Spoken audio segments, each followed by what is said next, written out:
umwihariko mu gukora. Narabwiye ngo Imana ikora ntabwo ibyiga, ntabwo ikora stage ngo ikwigireho kugira neza, ngo wenda ngo uvuge ngo ninjye nyine ihereyeho. Ni ibintu isanzwe ikora, ni nabwo buzima bwayo. Imana ikora ikintu ikaba yakikurinze, abantu bakagutereka mu kintu bagira ngo urahiye. Ubu iyo mbona nk'umwanya nkahamagara nka Sadraka na Meshake bakaza bakakubwira ukuntu bahagaze mu muriro, abari bawucanye baraho bakamanukiramo. Imana muri tekinike nta kizimyamwoto ihagaze aho, nta yivuye ku kibuga cy'indege, nta kintu kiri guhinda. Imanuramo nk'imbaraga zizimya umuriro kandi waka, abawucanye bakabona waka ariko abawurimo ntibase. Natwe tugira abaducanira umuriro bakabona ati twawunogeje arahiye, ariko ikintu kijya kibatangaza, twamenyanye n'Imana ifite kizimyamwoto.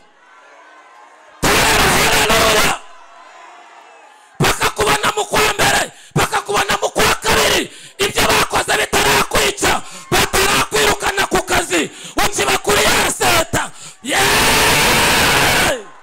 Kubera iki? Kubera hari amaboko agira ate ari kubikora, hari amaboko bari inyuma bikora. Imana ikuvura itaguteye urushinge, indwara yawe igakira. Imana iguha ubwenge itakubaze umutwe kandi ubwenge ukabugira.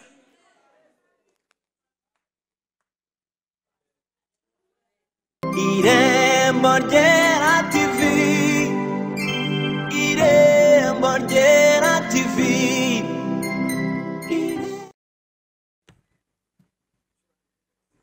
Ndagira ngo niba twese tukiri hano twongera Imana amashyi menshi tuyishimire.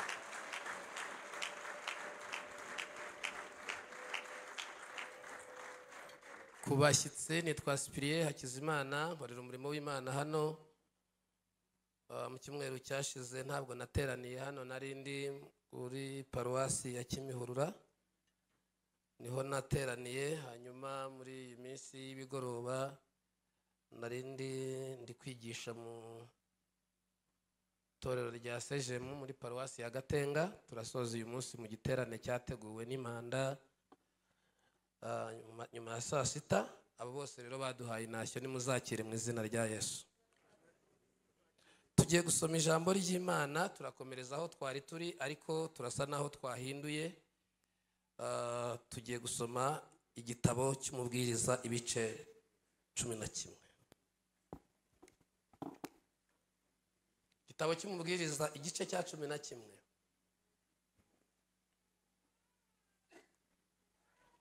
Hanyuma umurongo waho wa 5 gusa.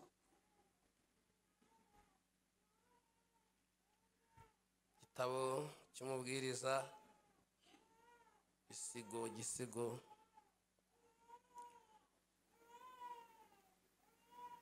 umwana rwose nibamufashe kabisa rwose kugira ngo nabyo bigende neza. Ndagira ngo dusome. Uko utazi inzira y'umuyaga iyo ariyo, cyangwa uko amagufwa akurira mu nda y'utwite, ni kutazi imirimo y'Imana ikora byose. Mu gitondo ujye ubiba imbuto zawe, kandi nimugoroba ntukaruhure ukuboko kwawe, kuko utazi ikizera ari iki cyangwa kiriya, cyangwa yuko byombi bizahwanya kuba byiza. Bakristo bavandimwe, nimwakire neza ijambo ry'Imana. Ndashaka kutavuga umwanya munini, ariko intego y'icyo shaka kuvuga, ndashaka kuvuga ijambo rivuga ngo hari amaboko arimo kubikora. Urabyumvise? Hari amaboko arimo kugira gute? Ushobora kuba utayabona, ariko hari amaboko y'Imana ari mu kazi. Wari ubizi Messier Jerome? Hari amaboko y'Imana ari kubikora. Maze igihe kitari gitoya shatse nagize umugisha w'abana, ariko nta mwana n'umwe nari nabona kura.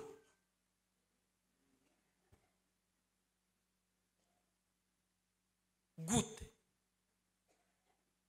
Bwaracyaga nkasanga yamenye gukambakamba, ntibyabaga ndeba. Bwacya yamenye kugenda n'amaguru. Bwacya nkamenya yasanze kuvuga. Izo tekinike z'ubumana sinzi ukuntu zikorera mu muyaga wayo. Nawe ubwawe ntiwamenya igihe, kandi byabaye kuri wowe ntiwamenya igihe wamereye inzara. Hari wabonye zimera? Bibiliya yavuze ngo uko utazi inzira y'umuyaga, ntumenye uko amagufwa akurira mu nda y'umugore utwite, niko utanamenya uko Imana ikora ibintu byayo.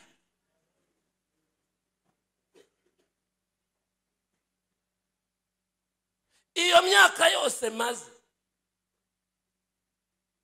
nabonye madamu wanjye atwite, ariko sinigeze numva ninjoro hari marayika wenda uzanye utwuma ngo avuga ati narinzanye igufwa ry'umwana uzavuka.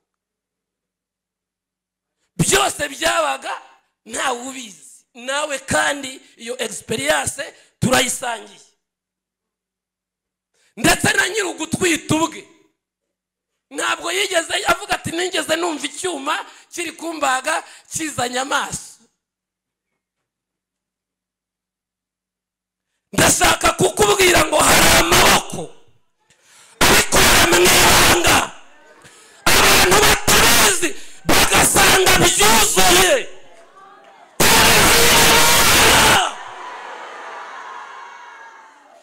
Imana iri kukubaka, abantu ntibaba babizi, bakurebera inyuma, ariko kwizana itafari rigereka kurindi kugira ngo uhinduke umuntu nyamuntu. Ntawe ubabibona, n'uwagushenye ntabibona, n'ukurwanya ngo ntugire aho ugera ntabibona. Muri tekinike y'Imana ifite ukuntu ipakira ibintu byayo, ikakubaka, ikagusakara, ikagukorera finisage, ugahura n'umuntu arimo agenda. Muri hano ngo dutare haleluya torero. Bwawe muri kumwe ngo wihangayika, hari amaboko ari kugira gute? Ari kubikora. Bibwira n'uwo bimubwire ati hari amaboko ari kubikora. Haleluya.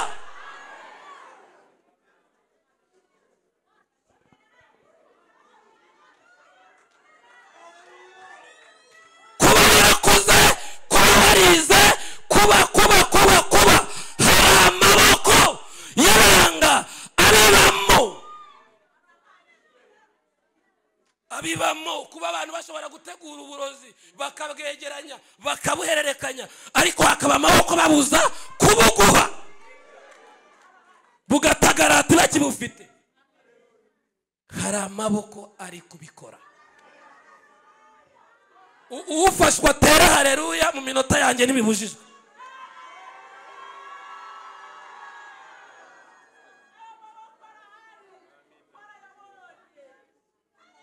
Twabonye Imana ihurizamo inama, twaraye dukanuye, twumvise itangazo ry'iterabwoba uko yabigenje, bugacya mu gitondo itangazo ryahindutse. Amaboko yabikoraga ntabwo narinze abaherereye, amaboko yabikoraga ntabwo nayarebaga. Nawe hari amaboko yakoze ibintu nawe uratangara.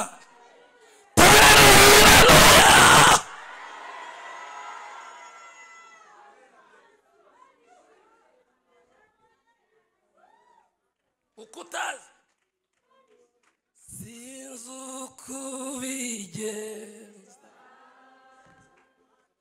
sinzi n'ukubikora, icyo nzinuka iyo utegetse biratungana hari ukuntu bikora iyo utegetse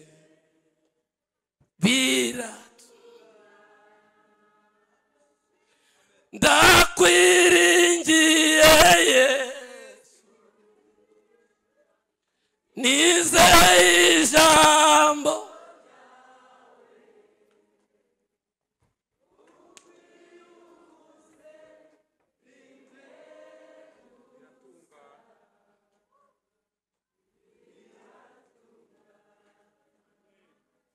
ese muzi impamvu muzi impamvu abayobozi bategurirwa speech cyangwa se bategurirwa imbwirwaruhame yanditse?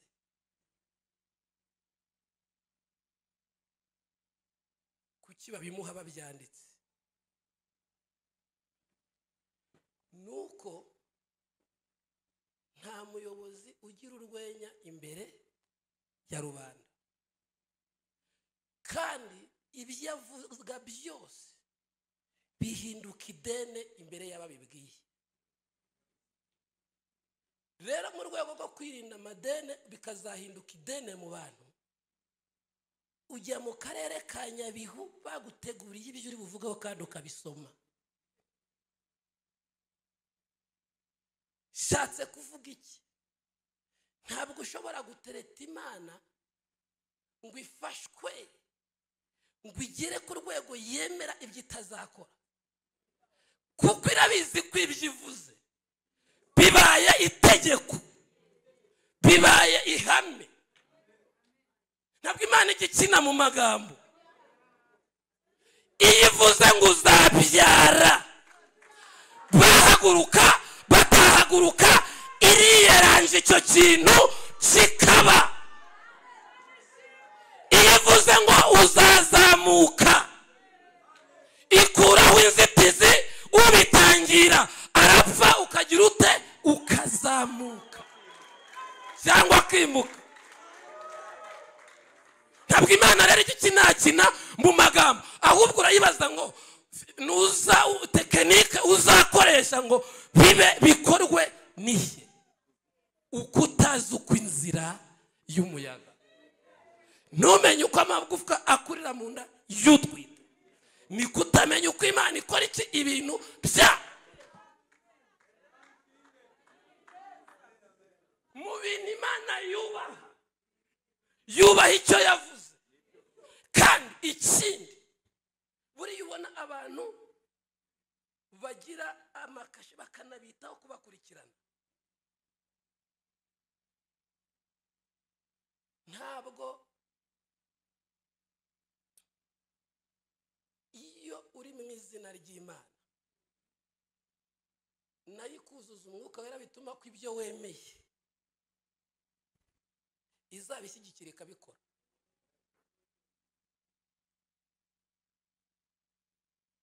Kuko abantu bagiye kwa Aburahamu bakemera umwana, ntabwo ariyo misiyo yari bajyanye. Misiyo bari bafite yari yubatse iki?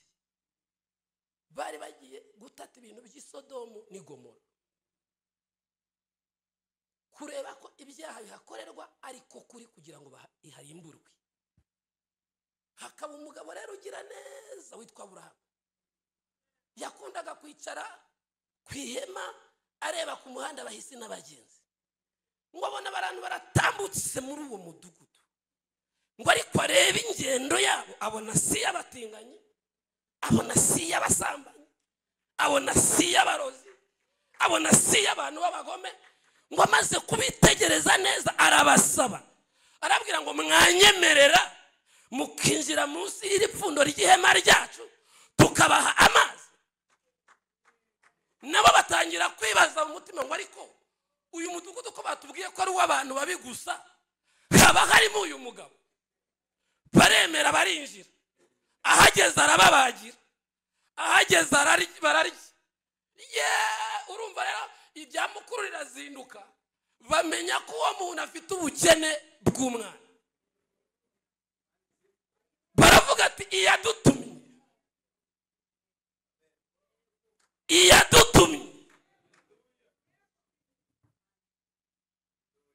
iyo twagendeyemo ntabwo twagera tugize undi mwaka nk'iki gihe Sara azabyara uwo muntu ubwiwe kubyara logike y'isi yose yemeza ko bidashoboka ko umuntu w'imyaka 90 abyara abaganga barimo hano ngira ngo sibyo 90 arabyara ariko b'umudamu nabonye abagabo bo basazana abana icyo ni logike y'isi yose babyemeranywaho urumva abo bantu bagiye bahaye Imana akazi noneho kandi Imana ubwita bivuguruje bikiraho mureka mbabwire niba ari n'umuhanuzi wakubeshye akarenza ngo mu izina ry'Uwiteka nushaka uzayibareho ideni kubitara mwiciye aho izeranje izabyishyura iyo munsi ugiye ku kagari gitifu akanezerwa akagusinyira agashyiraho kashi y'ikirangantego cy'u Rwanda ibyo bintu ntibikorwe ugiye mu rukiko uhita uvuga ati ubahagarariye muzi inzego burya zemewe muri leta n'itegeko nshinga rivuga biraza bikagera kuri gitifu ufite aka kashi nayo by'umuyobozi w'umudugudu yakubwira muba mwiganiriye ibyo wisiba muba mwiganiriye nta kashi iyo yashyizeho rero kashi ubwo ni igihugu kiba cyarabyemeye iyo habaye impamvu uravatira turajya mu rukiko ubahagarariye yambwiye ko nzahabwa amafaranga ndetse n'igitifu w'akagari cyangwa gutyo dore yashyizeho n'ikimenyetso icyo kijya mu nkiko kandi indishyi zigatangwa abandi ati uzabyara Imana nayo irabyemera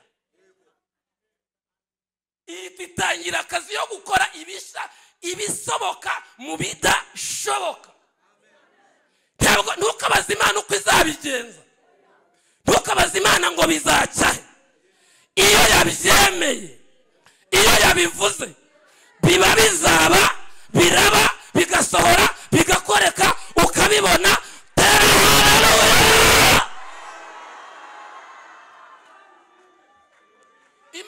Imana ajyaga itubwira ko tuzaza i Kigali nta tiki turi kwikuba ku mitumba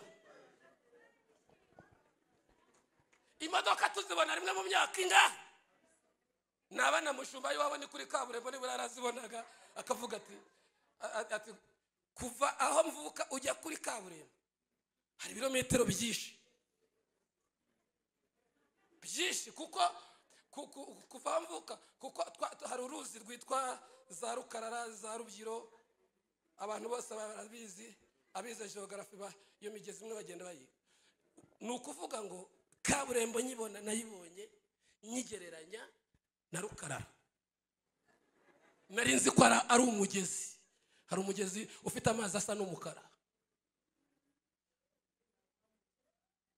none ikakusanga ikabwira ngo uzajya i Kigali kandi si ukuhajya gusa uzahatura kandi si ukuhatura uzahabyarira kandi si ukuhabyarira gusa uzanayobora abantu bangana namwe yego rata mwana w'iwacu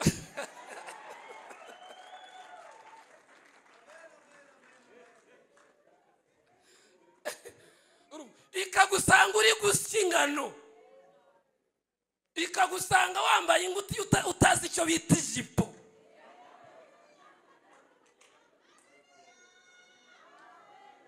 ikagusanga iyo yarangiza ikavuga ngo ndi Uwiteka niryo zina ryanjye mbonye ugenda ukibaza ngo byaca muri here ngura telefone bwa mbere nagize ikibazo. Naguze telefone ntafite mukuru wanjye ugira telefone, ntafite mushiki wanjye ugira telefone, ntafite mwene wacu n'ubu ufite telefone. Nkibaza abazampamagara, kavuga nanjye nabo narinzi ntibari bazifite.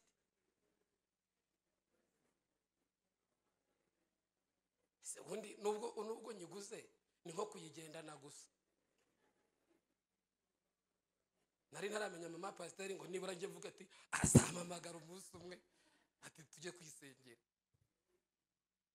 Ariko uko tunomero twagiye tuboneka umuntu adusevinga ntawamenya aho zaturukaga.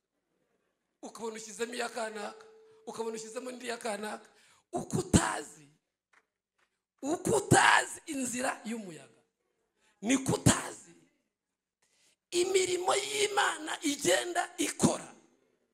Ntabwo ari ngombwa ngo Imana ibisuni kubireba, kuko Imana ije gusenya ibintu irinda amatongo, irinda ko hasigara amatongo, ibisunika muri tekinike ikabirandura, washaka n'inkovu zabyo ukaziba.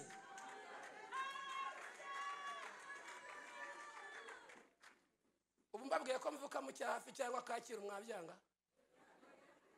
Hari inkovu mu mbonaho z'icyaro? Rero nukuntu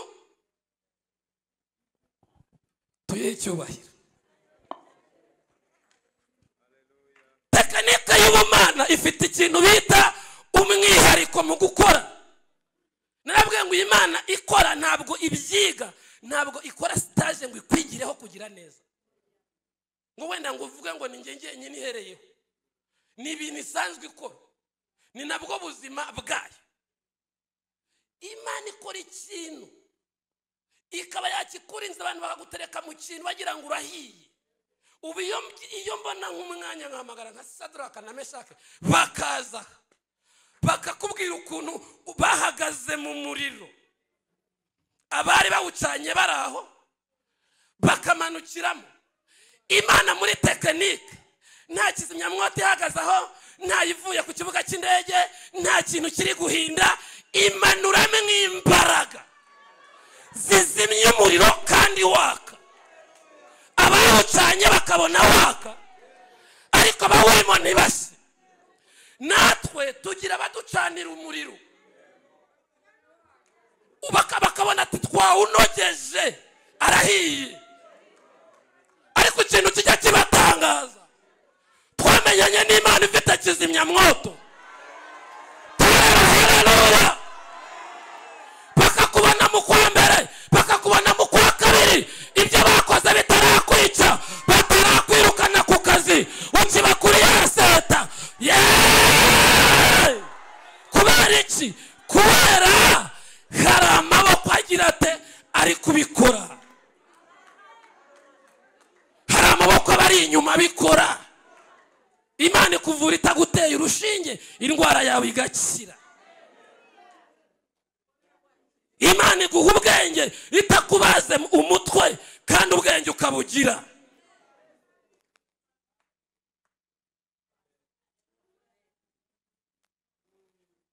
Jewe banza ubitekerezaho umbwire niba uyizeye ngo niho meze.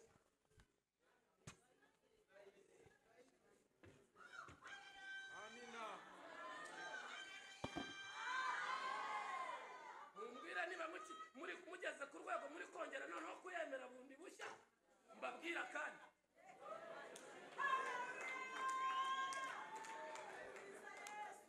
ntaza gukomeza kuvuga wenda ibyo ndi kuvuga tutari kubyumvikanaho. Mama pasiteri yavuga ati ibyo uri kuvuga turi kubyumvikanaho irakora. Twese tuvuge ngo amen. Hambere aha bene data bageze ku nyanja itukura, babarira Imana kubera ko ahantu bari bageze baravuga ati niyo yabizi kwiyeranja ntabwo yabona ubwato butwara abantu 6,000. Banareba hakurya bakabona nta biti bikuze babazamo, ngo barebe inyuma bakabona abanyegiputa bakabona n'abandi. Baranje babwira Mose ati rero ntabwo tujya kwiteranya n'Imana, turayibabariye izaduha ubugingo. kandi muri iri teraniro hari abantu bababariye Imana bavuga ngo yanga ubu ngo byashyizweho akadomo. Wiyibabarira, irishoboye, irishoboye. Ntabwo irishoboye muri tekinike yayo, irishoboye. Uko utazi ugiye wavukiye, uko wavutse, nta nubwo wamenya aho wasamiwe. Cyakoza itariki wavutse urazizi. Cyakoza hari bene data bajya baririmba akarimbo keza ngo ibisiza n'imisozi bitaratangira kuremwa, Imana yari dufite mu bitekerezo byayo. Ibisiza n'imisozi bitaratangira,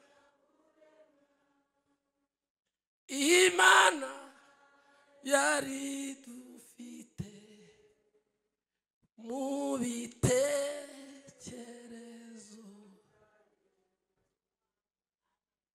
Noneho umuntu nagutera ubwoba, weho umaze kubona kufite imyaka 30, ariko ibitekerezo by'Imana igihe byatangiriye ntubizi. Ukubonye akubonye vuba. Imana yari igufite, wari uri muri proje y'Imana, ntabwo uri mushya. Imana ikubaha nk'umuntu ukuze kubera ko iyibaza igihe yagutekerereje. Twe tubara igihe wagaragariye, ariko Imana yibara igihe kuva yagutekereza. Niyo mpamvu Imana ikubaha, uri proje y'Imana kandi yizweho. Ngo bageze ku nyanja itukura, babwira baravuga ati twose ntitukurenganya. Babwira na Mose aravuga ati rero mwaratubeshye, ushobora kuba nawe warumviranye ikaba waratunyije mu nzira utaruzi. Nawe arongera ajya kuyibaza aravuga ati abantu rwose bari kwiramata yuko byagenze uko barapfuye. Imana igiye kumubwira, iramubwira ati ariko Imana we, ubundi hari ukuntu ikubita gitera n'ikibimutera, ariko ikanga kubikubwira kugira ngo udacengesha ikintu Imana yewe we. Hari igihe ushobora kuvumbura ugashaka kuvuga ngo Imana ibikore, cyangwa yabikubwira ukagenda ukarara ubitanga itangazo ikavuga ati ejo Imana izakubona, agahita yihana, kandi yihannye ntabwo yaba ikimusekuye. Agahita avuga ati Imana umbabarire narigiye guhebuka, ivarika biramwejeje ntabagipfuye. Uza agahinda nuza yagize Yona. Abantu bireneho yaragiye arakomera ati muzapfa, ariko akajya ashaka no kuvuga gahoro ngo batumva ngo bihane. Bati muzapfa, ati bwebwe murapfuye muragiye. Aragiye kuvuga ngo abene bose ahita bikubita hasi bambara ibigunira ati Imana tubabariye. Yona yongeye kuhanyura asanga abantu bameze nka mine yigenza, ahita atongana n'Imana ngo none se ubundi gukora yivuze nuba konsole. Undi aravuga ati njyewe iyo ntanze ubutumwa ko kugira ngo abantu bihane bakihana upfiki ihita imeze uruyuzi. Irumejeje kubera aho hantu hari izuba ryishigisha amaritwikira, rurangije ruruma. None se kurwumishije ngo ese wowe n'urwawe. Ariko Imana izi gukosora, igira tekinike. Noneho Mose aragenda abwira ati nimwihagararire gusa murebe agakiza Uwiteka ari bubazanire. Abanyegiputa mwabonye none ntabwo muzongera kubabona ukundi, kandi mwibwibaza abifaru biri buturuka n'indege zo kubarwanirira.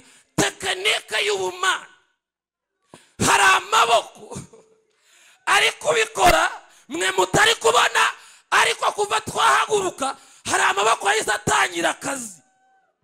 Imana nihimbaza, twese tuvuge ngo amen.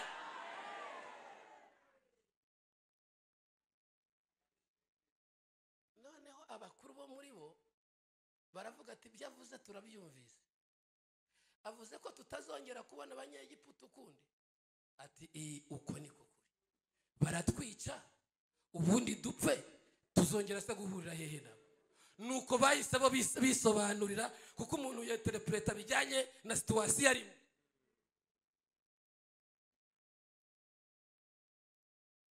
Kumbi hari Imana yohereje abatekinisiye bari gupfumura inziga z'amagare, abandi bari kubaka inkuta, abandi bari inyuma bari bakurura amagare ngo akagenda mu buryo buruhanyije, abatwaye amagare ntibayabone. Ariko tekereza umuntu akwirukankaho muri 2023 akikwirukaho avuga ngo urije nje, ukimuka agaperereza aho wagiye ari wowe washaka. Kumbi Imana inyuma ye ikurura amagare ye akamenya aho wagiye, ariko ntamenye uba. Hari ukuntu Imana igenda ibikurura ikabikurura ibisubiza inyuma, akajya kubona ariko atagushikira.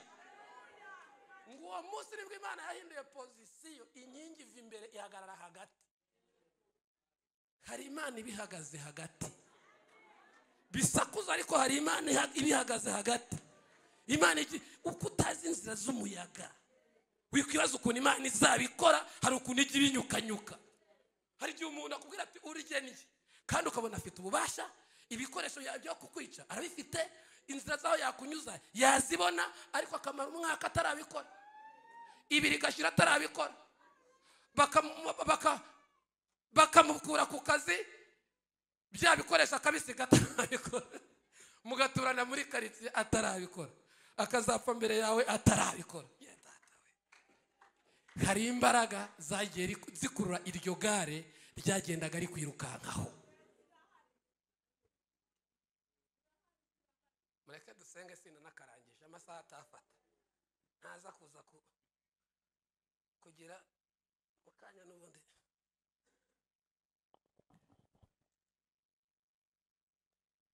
Icyo nakubwira cyo, Imana ifite tekinike. Ntukibaze uko bizagenda kugira ngo amateka yawe ahinduke. Ubu Imana ishobora kuba imaze imyaka myinshi isinyisha kuba zemeza amahirwe yawe.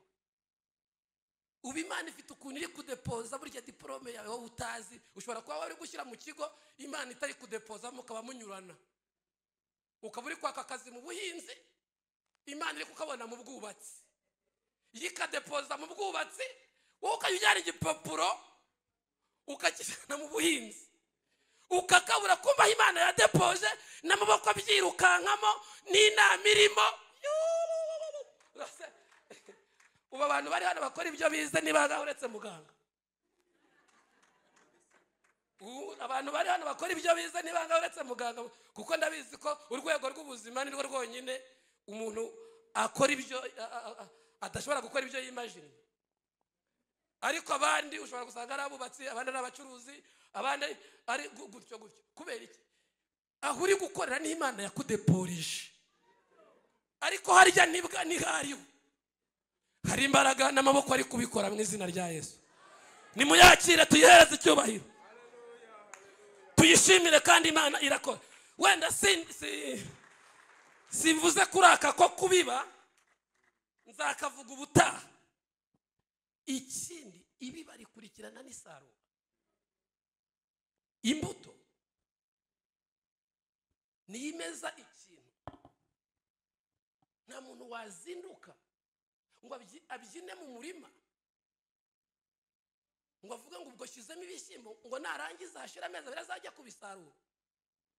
Oya, bisaba kujyana imbuto y'icyo kintu ushaka. Noneho muri tekinike y'Imana ikagenda ibikora, hari amaboko bari kubikora. Ubu Imana ifite ibintu iri koroganiza mwe mutazi.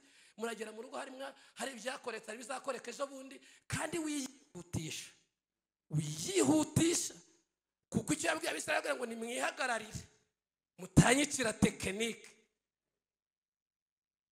Icyo kintu yagikoze itarakivuganye na Mose, yari asanzwe ayimenyereye. ayizi nk'Imana yahindura inkoni inzoka. Nawe nuko nguko uyizi nk'Imana irera ipfubyi. Niyo ugiye kuyivuga n'ubuhamya tubwira ubuhamya bw'ukuntu irera ipfubyi, hari urundi ruhande Imana yabitse ishaka kukwereka rukahita rukurinda amenyo y'abasetsi, ukayibona bwa kabiri ukavuga ati nari nkuzi urera ipfubyi none nkubonye utanga akazi, nari nkuzi wishyura ubukode none nkubonye utanga inzu, nari nkuzi ushingira none nkubonye utanga urubyaro. Ndashaka kugira ngo mubone amabara yose y'Imana, ubone Imana mu buryo bwose. Hari uruhande yari yaraguhishe, na Mose ntabwo yari abizi ukuntu Imana iri butinde kiriya kiraro. Ngo ahageze iramubwira ati reka nkubwire, ndi Imana ihagurutse umuntu ibintu nabibaze. Fata inkoni yawe. Atariko ndayifite. Atoya yirambure. Agashya rero Imana nijya kugukiza. Ugira ngo se niba ari indwara uzagombera kugura imiti muri Faisal. Ushobora kunywa mukaru kandi wari usanzwe uyinywa, uwo munsi ugakira. Ushobora gukira ucuruza ubufu, hari amarembo gusa ipfa kuba ari yigize gute ibivuze. Muhaguruke mbasengera Imana, ndashoshe.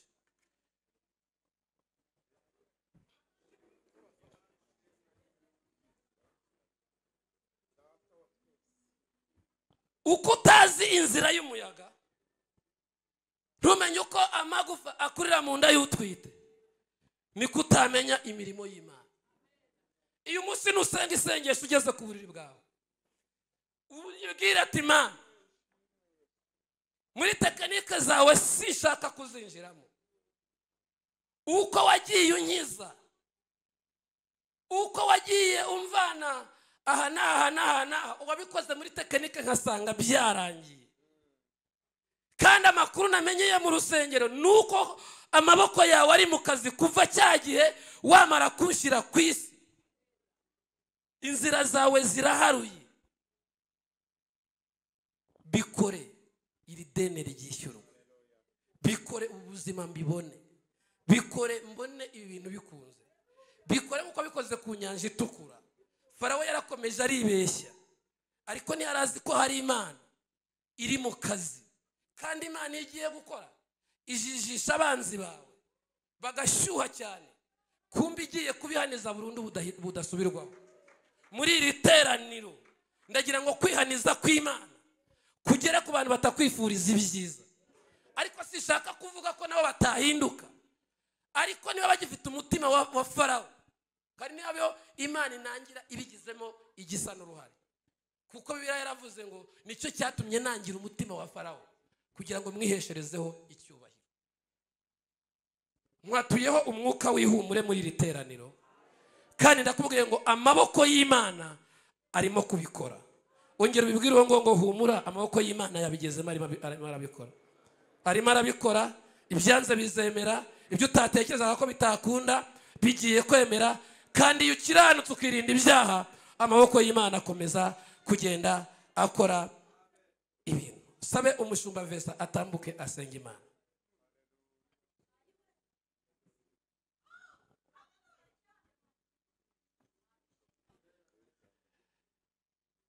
Tuzamura ibiganza byacu dusabe mushumba adusengera Imana.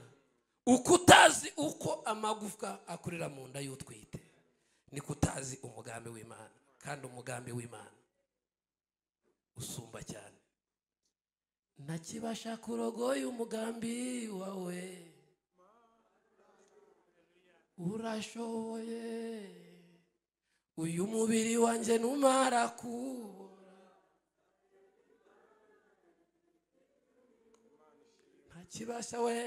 ntakibasha kurogoya imigambi yawe yose. Uyu mubiri wanjye numara kubora, rambura amaboko yawe ubwira Imana ngo Mana amaboko yawe nyohereje mu kazi, nyohereje hahandi, nyohereje ku bana. Uko twohereza abana ku ishuri nta muntu twabahaye ngo baherekeze tukabona tubasanze mu rugo, uko natwe tuva mu rugo tukaza tukongera tugasubirayo. Ni tekinike y'Imana. Kubona wicara bikemera, ni tekinike y'Imana. Kubuvuga bikemera, hari igihe bijya bihagarara, hari igihe bijya byanga, ariko tekinike y'Imana uko ubikora ntubizi, ariko Imana hari ukuntu irimo ibikora. Tuzamura amaboko yacu musumba dusenge. Mana turagushimiye, tugushimira ijambo ryawe Mwami. Turagushimiye yuko uri mu kazi Mwami. Turagushimiye ko amaboko yawe arimo kubikora, arimo gukora imirimo mu miryango yacu, arimo gukora imirimo mu murimo wawe, arimo arakora imirimo mu bakozi bawe, arakora imirimo hirya no hino muri bya bibazo duhura nabyo, arimo gukora imirimo. Mukiza wacu mwiza, turagushimiye kuko ni wowe uburizamo imigambi y'incakura. Turagushimiye kuko ni wowe ushobora iriya mitima yinangiye imeze nk'iya Farawo, ugakora ibitangaza, ubwoko bwawe bukambuka inyanja itukura bugacamo. Mukiza wacu mwiza, ugakoresha tekinike zihambaye, ugapfumura amagare yabo, ariko ubwoko bwawe bugasohora mu gihugu cy'isezerano.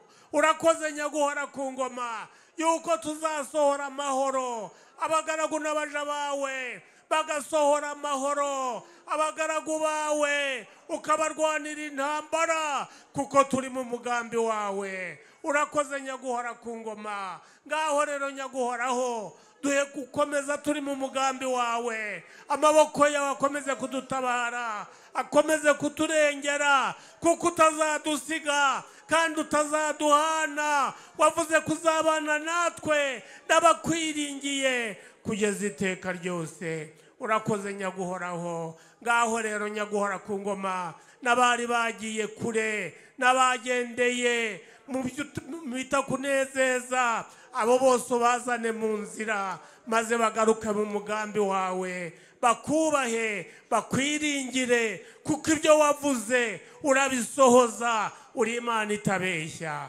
Urakoze Nyaguhoraho, urakoze kubyemeye, tubisenze mu izina rya Yesu.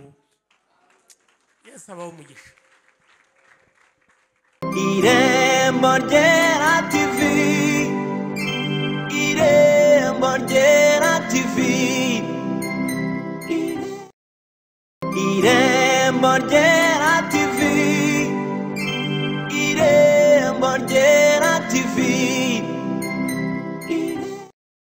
Irembo Ryera TV, Irembo Ryera TV, Irembo Ryera TV, Irembo Ryera TV,